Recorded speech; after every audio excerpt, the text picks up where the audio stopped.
Football মাঠে তিনি যোদ্ধা, গোলের সামনে তিনি নির্মম। কিন্তু ভালোবাসার জায়গায় ক্রিস্তিয়ানো রোনালদো একেবারেই আলাদা। আজ আমরা কথা বলবো এমন এক গল্প নিয়ে যেখানে নেই গোল, নেই ট্রফি, আছে শুধুই ভালোবাসা, দূরত্ব আর একটি জন্মদিন। নিজের বাগদত্তা জর্জিনা রদ্রিগেজের জন্মদিনে ইনস্টাগ্রামে একটি ছবি পোস্ট করেন রোনালদো। ক্যাপশনে মাত্র একটি লাইন, আমার জীবনের নারীর জন্মদিন শুভ হোক। কিন্তু এই এক লাইনের শক্তি ছিল ভয়ঙ্কর। কয়েক ঘন্টার মধ্যেই পোস্টটি হয়ে যায় ভাইরাল। লাভ রিয়াকশন প্রায় ৩ মিলিয়ন। বিশ্বজুড়ে ভক্তরা কমেন্টে লিখতে থাকেন, true love, king of hearts, goes on and off the pitch.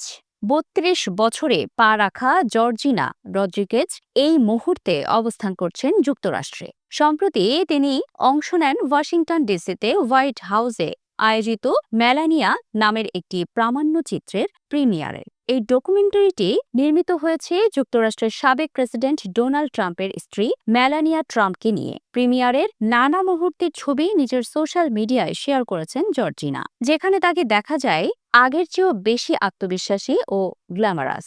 অনেকে প্রশ্ন, জর্জিনার জন্মদিনে রোনালদো কেন পাশে ছিলেন না? উত্তরটা খুবই সহজ, ফুটবল। এই সময় সৌদি আরবে নিজের ক্লাব আল নাসরের হয়ে ব্যস্ত সূচিতে সময় কাটাচ্ছেন রোনালদো। সোমবার সৌদি প্রো লিগে আল তাউনের বিপক্ষে ১-০ গোলের জয় পাওয়া ম্যাচে মাঠে নামেন তিনি। যদিও গোল পাননি, ম্যাচ শেষে উদযাপনে রোনালদোর উচ্ছ্বাস ছিল চোখে পড়ার মতো। গত বছরের আগস্টে রোনালদো ও জর্জিনা তাদের বাগদানের খবর প্রকাশ করেন। সেই ঘোষণার পর থেকে ভক্তদের একটাই প্রশ্ন, কবে বিয়ে? ঘনিষ্ঠ সূত্র জানায়, দুজনেরই রয়েছে জাঁকজমকপূর্ণ বিয়ের পরিকল্পনা, যদিও দিনক্ষণ এখনো চূড়ান্ত হয়নি। অনেকেই মনে করছেন এই বিয়ে হতে পারে ফুটবল ইতিহাসের সবচেয়ে আলোচিত সেলিব্রিটি বিয়েগুলোর একটি। সামনে রয়েছে রোনালদোর জন্য আরও একটি ব্যস্ত গ্রীষ্ম।